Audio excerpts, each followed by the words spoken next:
with Tea and Shay.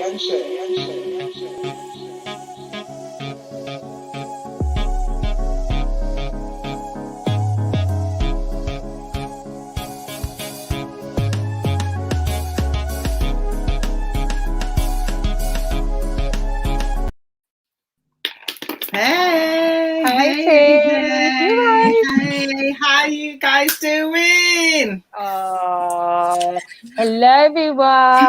Hello. Hi. We have the lovely 𝕬𝓐𝑸 with us today again. Thank you. Again. Hey, Isha Day, Isha Day. Yeah.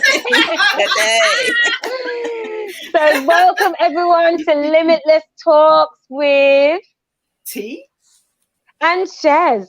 And we're here today just to be able to empower you with words of knowledge, encouragement, and we really hope that today's talk is going to be something which is not just for yourselves, but it's something for your whole family.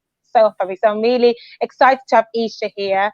I'm going to ask T just to tell us a little bit more about Limitless. Okay.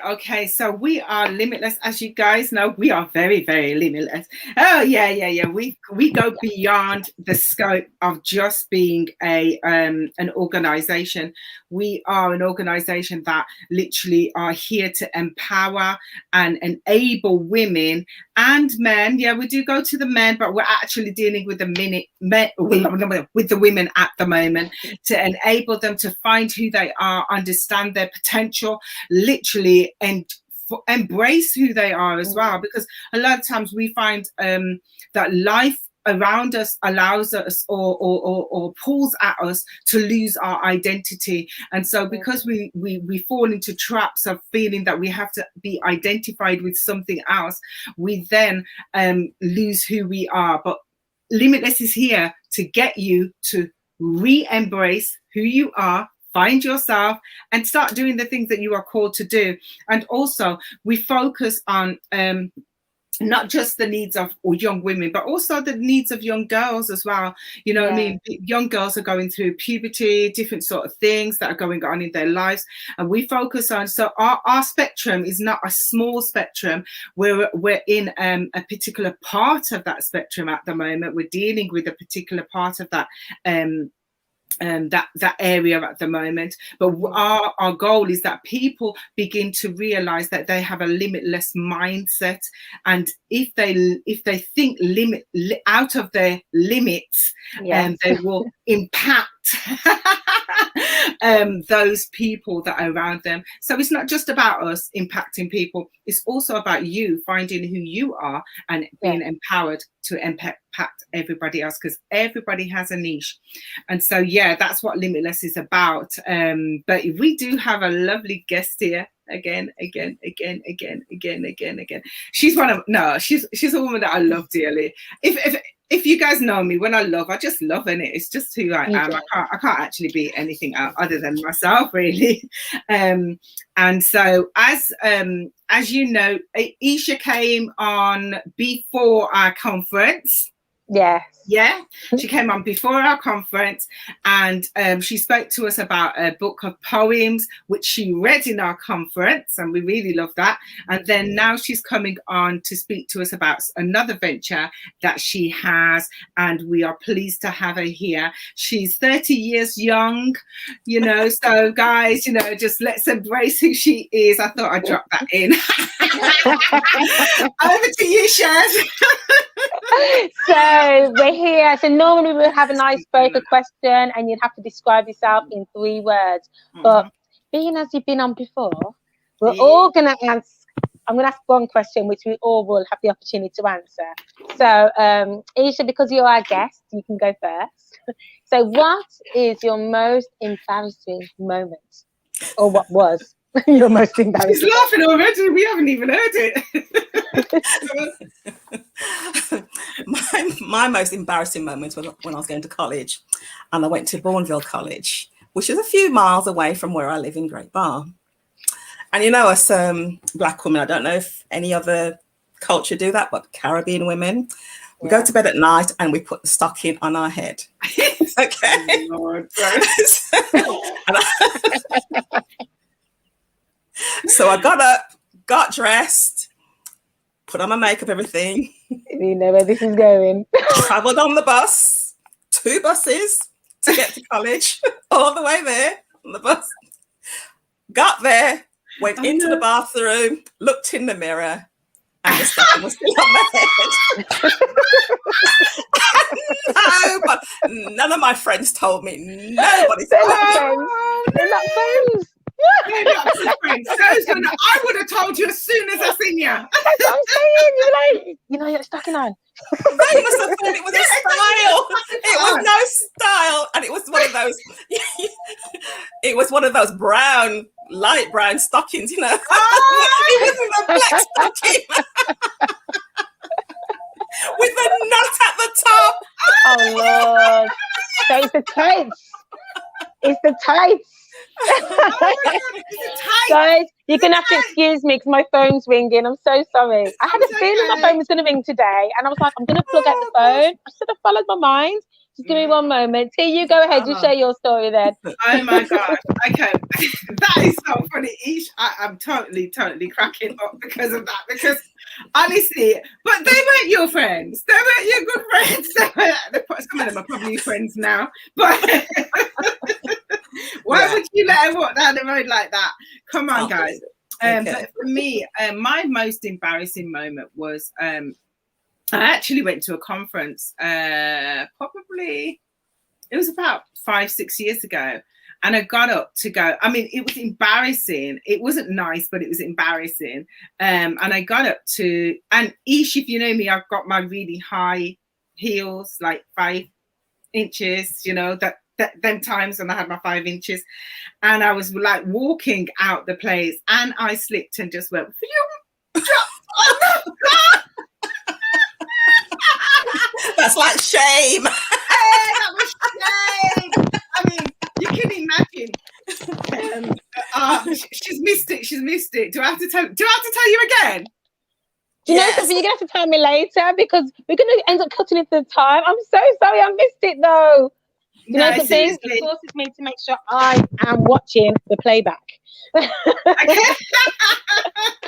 Yeah, so I literally, it wasn't a nice experience, but oh my gosh, I'm there walking with my heels, you know, as I do.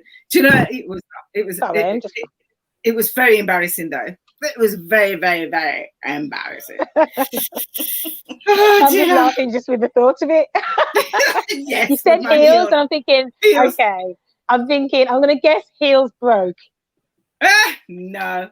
Okay, let me just tell you quickly. I was at a conference. And I literally got up to go out.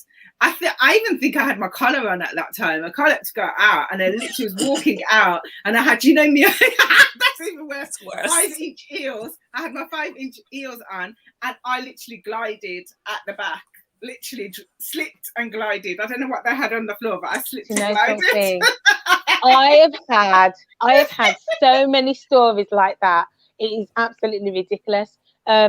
But I'd have to say my most embarrassing moment, because I think by the time I had those moments of the dropping situations and, those, I think I was a little bit more confident in myself. So it didn't really feel as embarrassing. Yeah. It was just kind of like, it was more like a typical Cheryl. Me dropping down so many. But most embarrassing, I would have to say, when I was at school and, you have a sports day. As you do. Well, we had sports day, and those days we had to wear gym skirts, and underneath your gym skirts, you had to have like gym knickers. So this one day, I was always a sprinter, and I was like, I couldn't find my gym knickers, so I had these cycling shorts. Yeah. And guys, the cycling shorts. When you're younger as well, you're just thinking it had a hole in. The cycling shorts had a hole in the leg on the inside thigh. So I just kind of rolled them up because I just thought as long as I rolled them up, no one's going to see and I won't get in trouble for not having my gym knickers. And so I'm there, sports day, 100-meter sprint. Now I'm there running for my life.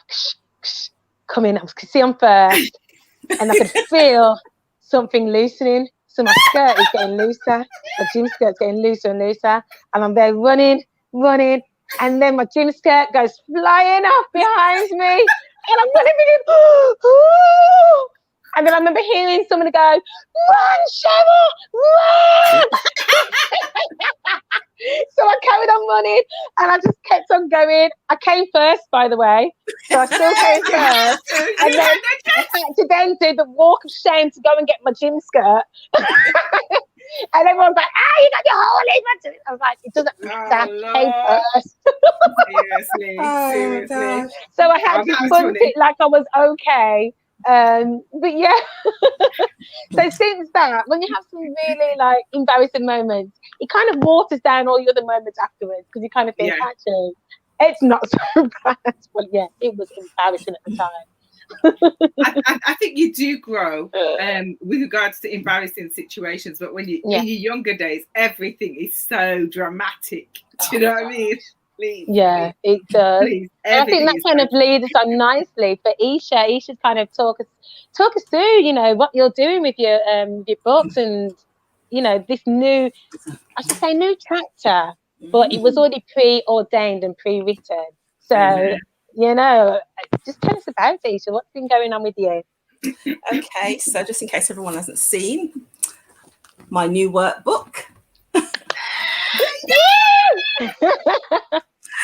And it's in it. So there's me. Wow. But that's going to be in colour, because I've had a complaint that it cannot be in black and white. So I agree. So it's gone back to the printers and it's going to be in colour. So yes, can't shy away from camera. No. Yeah, and it's literally called _𝕋𝑸𝒃.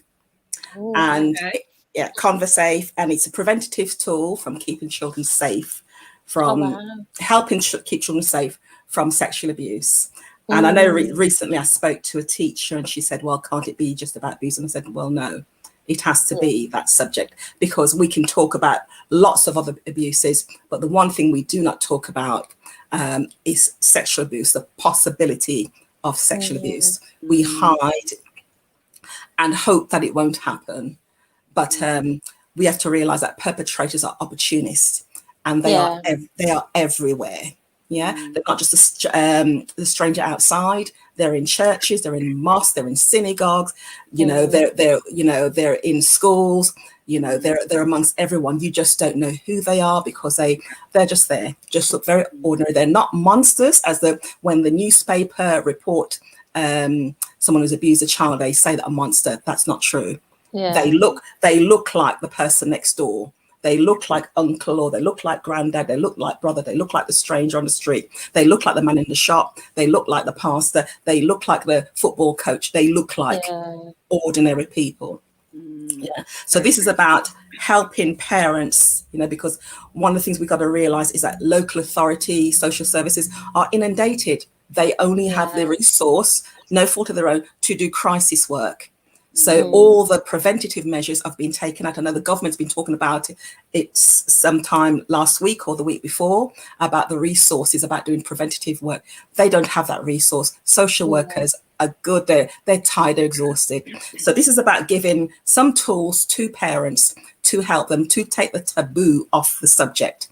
Yeah, and to talk about it, and to have some quality time together, sitting down in a very fun way, talking about characters like Barry Boundary and Curtis Consequence, talking about Royston Rules, and having all those characters that they're talking about, and it's a fun way where they're working together. And the important thing about these workbooks, because there are 3 of them all together, there's Understanding Safe, which is the first one, working at the second one at the moment, which is Exploring Touch, and then the third one is Exploring Secrets. Brilliant. And we have something like 32 characters, fun characters that the children can learn about, and we go into all the appropriate names for our body parts, and we go through it very funny and comically, so that we can have a laugh.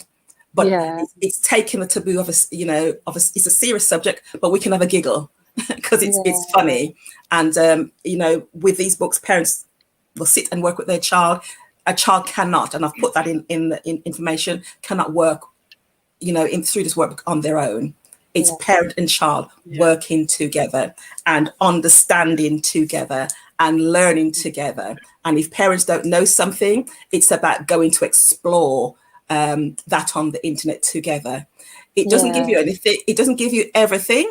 It just gives you a tool that you can go and do some research with your child. So you work together. And the reason for that is that I want the relationship between child and parent to be so tight that no matter what happens, whether the perpetrator said, I'm going to kill you, I'm going to kill your mom, I'm going to do this, I'm still going to tell. And we have a character about telling. And he's just a chatterbox. You can't tell him anything because he chats everything. You can't tell him no business because he just chats. As soon as he leaves you, he chats every bit your business. And that's what we want him there for. Children get used to this character, just chat the business. If someone keep a secret, we ain't going to do that. We're telling. And this is what, you know, and so that the children grow up with this, knowing to keep the boundaries around their body, because we're going to do body boundaries in the second book, and all about the body boundaries. So the first one is all about what safe means, what boundaries mean, what rules mean, what consequences are, so that they know these things. And then they go into the second one, we talk all about your body and what that means for you, and how, you know, because your body is quite precious. And when somebody abuses it, it's for me, it's one of the greatest violation of any child, male or female child. You know, abuse is abuse, you know, and you know, we have to give those children those preventative measures. And also I have it so that professionals can also use it in schools with children as well. So that's what my books, that's what this is all about. It's been a journey it has been a journey. And I know Cheryl knows part of that journey. I was going to say, because I was literally just about to say, it's absolutely fantastic. And, you know, I know a little bit about it, but I know some of our listeners or watchers might not know. So just tell us a little bit about you and where this vision was birthed from. Where did it come from? And your background. Yeah. Well, I'm a child sexual abuse counsellor, and I work for Barnardo's as a senior counsellor for about 14 years.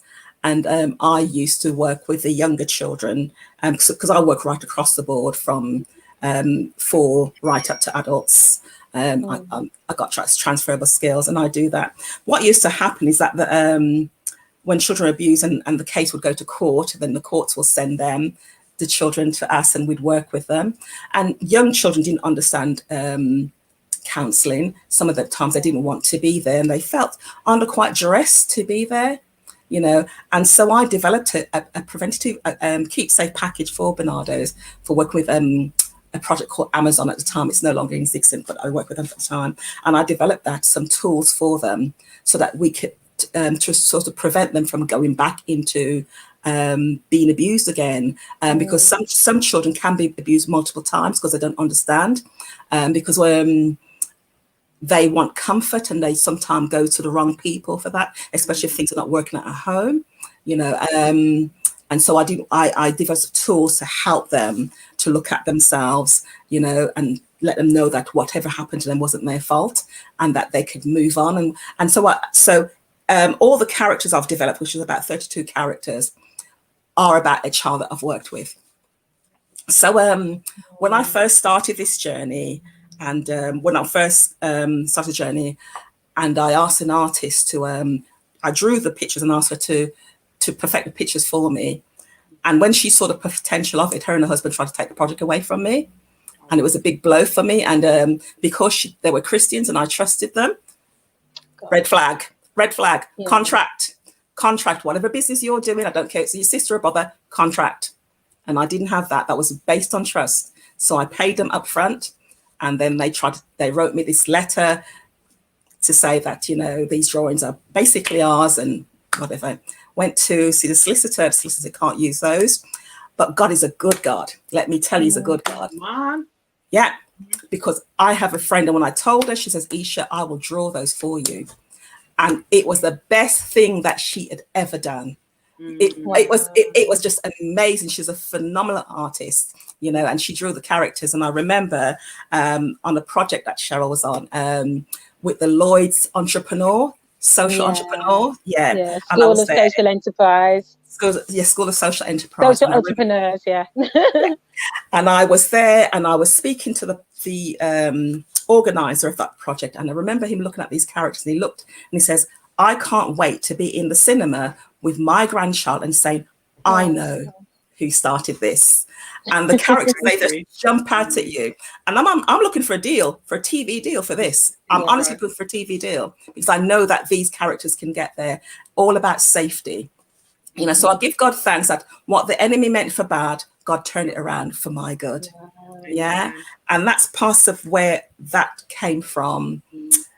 So it really is about having relationships, because when you see dads in the counseling room cry because they believe that they haven't protected their children, when you see moms cry, when you see little girls curled up on the floor in tears, you know, I've seen it. I've seen children hyperventilate. You know, so I want to protect those children. When you hear about it, and it sounds so distant from you, but when you're a counsellor, any counsellor out there listening would tell you that when you're in the room and you see the devastation that is done to these children and what they have to go through and how it destroys you, and if you don't get counselling, you know, it destroys your life, it destroys your marriage, it destroys the way you treat your children, it destroys you because that baggage you're taking on. So I want to help parents to prevent that and do that. Now it's important because we hear about all sorts of entrepreneurial things, about money, about upskilling, we hear all of that. But when it comes to protecting our children, everything goes silent. Nobody wants to know. But I want people to listen, and I want them to know and not put it on the back burner, because there are many children suffering, and we have to do something to prevent those who have not been in it. We have to do something for them. And this is my little bit. I can only reach a few, but I'm hoping that these workbooks will reach many, many men. Yeah, and develop those relationships. I think this is phenomenal, 𝕊𝓸. I'm gonna let you guys in. I was abused by somebody I knew, and the reality is, you said something at the very beginning, and what you said was, you've designed the book so a parent and a child could communicate about that. Now, because it was somebody my mum knew, I actually didn't know how to communicate that to my mum. And so when you said that, that makes me, I identify with that totally, that I was not unable to communicate it with my mum. And because I was unable to communicate it with my mum, I suffered alone. Do you understand what I mean? And so, whereas what you're saying is, this is a workbook that literally now brings identification to the things that, if you think it's your uncle, if you think it's the auntie, because it's not gender. That's right. It's something like that now. Do you know what I mean? That conversation has already been had with mum and probably even dad, so that they can literally build that relationship of confidence. But obviously with girls, you want them to be able to have that relationship with their mums, and with boys, obviously you want them to be able to develop that relationship with mums, but all the children need to do that. I think it's a phenomenal book, because I think if that book was around in my day, I'm a talker, so I would have gone and told my mum. Do you know what I mean? I felt I did something wrong. Do you understand what I mean? And I put it to the back of my mind. Do you know what I mean? And that is just amazing. I think it's also good. Oh, sorry, 𝕊𝓸, go for it. Sorry, I think we have to realise that NSPC's research show that 90% of the time a child is abused by somebody that they know. The leaflet that comes with the booklet tells you about the importance of believing your child, and it tells you how to respond rather than react. It tells you what to do. Everything comes. It tells you about self-care. So I go through everything. You know, I go to who you need to go and report things to if a disclosure comes up. You know, so it has steps of how to use the workbook. I go through all of those things so that the parent knows. I give because I want the parents to take control back, because the government has taken control of our children. They tell us what we can and can't do. I want parents to begin to take some of that control back. You know, yes, I do believe children should be taught sexual education, but let the parents be equipped to teach them their values with that in their homes. And this is what this is all about. Yeah, no, totally. Because I was just thinking about, even from like what resonated with me as well as everything else, was the fact that these children then become adults. And if they haven't had the right information, or the processes are not there for those healthy conversations, it manifests itself later on in every type of relationship. So I really believe, and you know, we have a very similar heart about building those foundations for children and making sure that children are, you know, protected in all aspects of life, that they can have healthy relationships with others. So it's absolutely fantastic. I'm also mindful that people are here watching who may have experienced things themselves, and this may be just bringing up some information which they haven't realised that they haven't dealt with. What support groups are out there for adults or even young children today, as well as your books? What other support groups are there? Sorry? Can I say something? I've just had Vicky. She's actually made a statement. She says, I was one of those children, and I couldn't agree more. There needs to be a lot more light shone on these dangers, the warning signs, the subtle grooming tactics, the language for kids to explain. If God forbid anything happens, God forbid anything happens, but that's what she said. You know what I mean? So where would people go who this is going to uproot, or where can they go for support? Right. First of all, I'm a child sexual abuse and adult sexual abuse counsellor. They can come and I can direct them to me. Fantastic. You can also ring NSPCC, because they have a parent line as well as child line. They have a parent line as well. Yeah, there are also other services in there, and places like Relate don't just do counselling about relationships. They do other elements of counselling as well. You have places like Open Doors. You have places like Bernardo's you can go to. You have local authority that will direct you. You have Birmingham Counselling Services. There are a lot of counselling services in there. Go in, you Google and type in counselling services, and you will find lots of counsellors come up on there. But one thing I would say to everyone, if something affects you, is contact someone and be self-full. Self-full means I'm going to get help. Selfish means I'm going to hear this and I'm going to ignore it and not get help. That's selfish to yourself. Be self-full. I need to deal with it. Go get some help. There's lots of help out there. Loads of counsellors who are out there, someone ready to help, and they can refer you to someone who can. If they can't do it, they'll refer you to someone who can. So even if you've got to come back to me, and I will direct you if I need to, or I can help you. Brilliant. So Issa, how do people contact you? How can they get your book? How can they find out when the other ones are coming out? I know we've got it at the bottom of the screen, but let's do it from you. You can get me. It's Isha Johnson on Instagram. That's the best way to get me, is send me a message through that. That I pick up. I'm on Instagram a lot, and I pick up most of my messages through there. That's the easiest way to get to me. Brilliant. Yeah, and also I will be at the Legacy Centre Birmingham at the book festival on the 8th of August. It's a Sunday, but I'll be having packs. I'm hoping to have book 1 and 2 there. So you can get that, and it will be on Etsy as well. We're going to, on that platform, it will be there. I am just going to get my picture done in colour. And then they'll be all printed and up. Brilliant.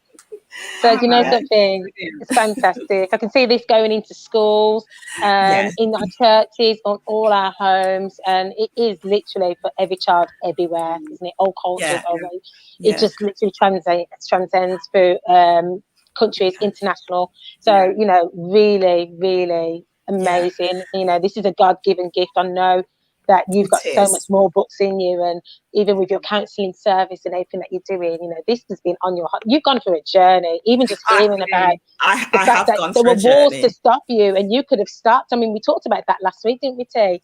About sometimes when we're going through, and you know, how do we just keep persevering? And this is a woman right here who's limitless, who pushed through and persevered. Yeah. The Thank limitless you. woman, you The know. limitless woman. I think when you said that, you know, that somebody had stolen your work, and I mean, oh, can I see those things on the back of your 𝒨𝒨? What are these part of it? Yeah, are they part of it? Oh, let's have a listen. Who's who? Tell me who's who. It's just Introduce them. Oh, that's lovely. Okay, this is Gracie, and you're going to be able to get Gracie to buy. Oh, wow. And she's going to. I want one. And she's going to talk. Yeah. And she's going to. It's all about good touches. So it's about teaching children what touch feels like. I've actually written a book called Gracie Good Touch, and it goes through different type of how things feel, because she's all about hugging, and she's all about making people feel better. Yeah, and good touches should make you feel better. And then we have bully bad touch, and he goes around and he kicks and he pinches and he bites and he do all sorts of bad things, and make you feel bad. And then we have another character called 𝒨𝑚, secret touch, and it's all about shh, don't tell anyone. Wow. Yeah. So he's there. So yeah, but they're all characters, and we also have Charlie Choice, and she's a doll. So all of these will be made into toys that people can have and remember. And so this is Gracie. That is really fantastic. Do you know something? Because obviously for children, they are influenced by toys and things like that. And so having something that is tangible for them to remember, actually, you know, whatever the name is of the particular teddy. I mean, I love them. Oh, do you know I like teddies? I've got loads of teddies upstairs in my life. Space to put them in the house. So, but when we get our bigger house, I'm gonna have a room for my teddies. That's what I'm gonna teddies. have. I can imagine no sofa, no nothing, just teddies. Yeah, I love teddies. And I think it's just so sweet that, you know, and this is all part of a vision that God gave you. It is all part of a vision that God gave me. And the reason why I brought up someone trying to take my project away from me is because she wouldn't have known what to do with the characters. Because the characters are based on a child. And how I used to work when I worked for Barnardo's is that when the children came to me, when they left counselling, they left with a little book all about themselves, and I surprised them. I wrote a story about each child, and they left with a story. Yeah. So I worked over and above what I should have been doing. So they left with sort of their journey with me, you know, and so each character is about a child. You've not worked with that child, so you can't write the story. Like my husband says, you can't tell the story unless you've done the journey. So you haven't done the journey. So why would you want to take them away from me? You know, why not work with me? I'm a really nice person. So I know that I'm taking the illustrator of these, I'm taking her with me. Whatever I get out of it, she'll be a part of it. I'm taking it. Everyone that's helped, I will take them on my journey. I won't leave you behind. That's the sort of person I am. I only need one car to drive. I only need one toilet to sit on. I don't need, you know, I've only got one bum. So I'm open to share. I don't need, you know, hoards. I'm open to share, you know. I'm too old to be hoarding things. So if you help me out, when I'm blessed, I will bless you. That's how it goes. Blessed to bless others. And you know, when you mentioned something there about going above and beyond, and I was just thinking of Matthew 7, when it just talks about us and how we're supposed to be as people in general. Someone asks us to do something, we do the extra mile, and that just shows the grace of God and the love of God and the fruit that is within you. And you know, such a blessing. And like you said, you know, guys who are watching, there's people out there who you feel might have stolen something that you should have been yours, but what's yours, no one else can tell it like you. So even if someone's got a similar idea, because reality is there's so many things out there, but what's unique to your dream and what God has given you is that you are unique. No one can copyright you, no matter what they try to do. They can't. That is just amazing when you say that, because it's like I went on a platform the other day, and I'm just coming in very, very brief. I went on an actual platform the other day, and I was telling them, because I was just telling them the vision of Limitless. So I was like literally saying what it was, and where it was birthed. So I actually talked where it was birthed from, and when I finished talking, they went, "Oh, that makes sense." Because unless you've birthed Limitless, or unless you've birthed what's the book called? What's it called again? 𝗚𝓴? Conversate. Yeah, right? having a conversation. So you wouldn't know where Conversate comes from, right? Unless you had the vision, right? And so where it's birthed from is all the work that you've done. So anybody, I mean, like Cheryl said, anybody who would even try to copy, they were silly anyway, trying to copy what you would. They couldn't. It's an innate vision that comes from God. When God gives you a vision, and this is one of the things that I want people to understand. When God gives you a vision, it doesn't matter who tries to copy your vision. And Cheryl just said that. It's God's giving you the vision. So the only person that can finish that vision is you. Yeah. There would always be copycats. Satan's a copycat. Let me tell you, he's like a roaring lion. That's what the Bible says. He's like one. Who is the lion of the tribe of Judah? Jesus. Hello. Yeah. But the enemy is only like a roaring lion, seeking whom he may devour. So don't be waylaid or thrown off track. Like 𝗚𝓴 was not thrown off track. Yes, it moved her. Yes, it made her feel uncomfortable. Yes, she felt frustrated at the end. I mean, I can imagine how you felt, 𝗚𝓴. You know, tell the people some of the things that you felt, so that they can understand that they need to push past those things. Actually, when she sent me the email, it was the day before Christmas. Wow. And so I went through that Christmas. I had to pull myself together and stop myself from crying on the day, cooking and stop myself from trying to cry. I thought, how cruel that someone can be by doing that, you know. And I went through everything, because I literally could have strangled her. You know, it just wasn't hers. And my heart just sank. And when the solicitor said to me, you can't use these, even though I paid her up front, he said, you can't use this, my heart just sank. You know, and yes, it's been a journey, and there have been times when I wanted to give up, and I thought, did God say this, or does he want me to do this, or what does he want me to do? And I had those feelings. But one of the things that God said to me this year, because yes, last year I had lots of people saying, just put it out there, just put it out there, just put it out there. And he said to me, the reason why you could not have done that last year, because it would have got lost in all the things that was happening with Corona. Because God knows he's a right on time God. He is a right on time God. And somebody said to me, delayed but not denied. Amen. And God says to me, it reminded me, the first shall be the last, the last shall be the first. And he says, 𝗚𝓴, all those people who were before you will phase out. Now's your time.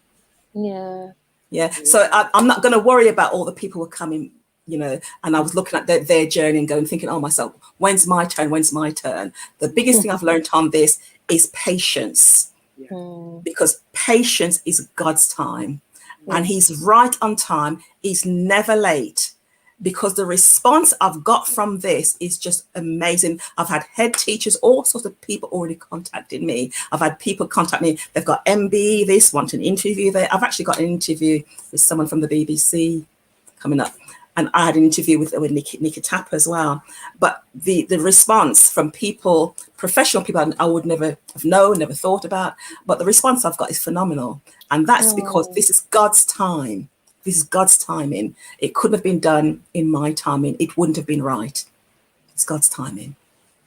So that's an encouragement to those of you out there to understand that you may think that something needs to be out there at a particular time, but when it's God's time, it comes out at the right time.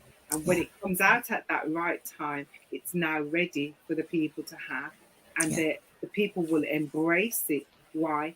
Because it's at the right time. It's not before its time.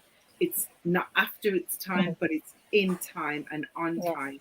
And this book, I mean, I'm really proud of you, 𝗚𝗍. I Thank know a you. bit of your journey with regards to some of the stuff that you've been through throughout your life, and your journey to where you are now. And I just literally have seen God really expand you in the last couple of years.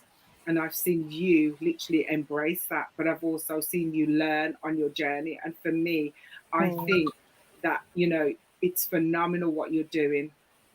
And I haven't got any little girls, not even as grandchildren. Like, it's not just for girls; it's for boys as No, well. it's for children. It's for children. It's for one of the things that I have said, and I've made it quite clear, because one of the things that God's done is given me a team, and I can't believe, because I couldn't do this on my own, and I've had to learn to let go. You know, sometimes when something's your baby, you want to hold on to it. I've had to learn this is not about you, 𝗚𝗍, let it go. So I've had to get a team in, and they're helping me through. But one of the things I've said to the team, this is not about sexuality. This is not about religion. This is not about any type of culture. Nothing like that. It's not about any type of lives matters. It's not about that. I don't want to bring that into it. It's not about black or white. That's not what it's about. This is about primarily keeping children safe. I don't care who they are. It's about children and keeping them safe. Every child deserves to be kept safe. Yeah. And I repeat that again. Every child deserves to be kept safe. Every child deserves to have their bodies and be able to share their body with somebody very special when they're at an appropriate age to do that. No child deserves for anyone to come along and violate them and destroy their lives. Yeah. And as every child, male and female child, doesn't matter. Every child of every culture, wherever they come from across this world, every child matters. Yeah. Amen. Thank you so much, 𝗚𝗍. Thank you and bless you. And we really pray for this vision. We know that we're starting to see things which are happening now, but there's going to be an increase. There's going to be an increase of ideas. There's going to be more. And it's amazing. It's an empire, really, isn't it? It's an empire. So I'm really excited about it. Even when I first heard it quite a few years ago, wasn't it? It was quite a few years ago when it was with the 𝕚𝑆𝑠𝑒. And just seeing how it's all coming together now, it encourages me. And I'm sure it encourages others as well. So thank you for this life tool, which is definitely needed in this society, and it's needed across the world. So thank you so much. Thank you. Thank you for coming on. Thank you for having me. Oh, listen, it's a pleasure. You know what? We want to. We just pray. We're just going to be praying for you. We know that God's going to expand you to the next level. And I decree and declare that He will literally expose this across the world. I actually, as we were talking, I could see in the spirit America, it going into places like America where they've probably got other things in place. But that's what I saw. I saw Europe. That's what I saw in the spirit. Now, as you know, this is Talks with Tea and Shares. I don't do prophecies on here. I just speak, right? But I just feel the Spirit of God saying it's going to go further and beyond where you could comprehend. And literally, woman of God, stand in who you are. No one has the right to take something from you. But I tell you one thing, right? God will always, God will always, I'm not even going to hold back. God will always, hallelujah, open the doors for you because you are obedient. And when you stand in the will of God, God will allow your purpose to be established. And so no man can take it from you. No man can steal from you. It looks as if they took it, but they didn't. Look where you are now. And God is going to open and open and open and open and open. And I pray that even the people who did that to you, that God will forgive them and that they will be able to move on in their life, because it was because of their own insecurities why they did that to you. So we put a blessing over them, and because the Bible says, bless those that curse you, hallelujah, and persecute you. So we bless them, right? And we put a blessing over them because we want God to open their eyes also. And as children of God that are watching this today, let's understand that there is a purpose on everybody else's life.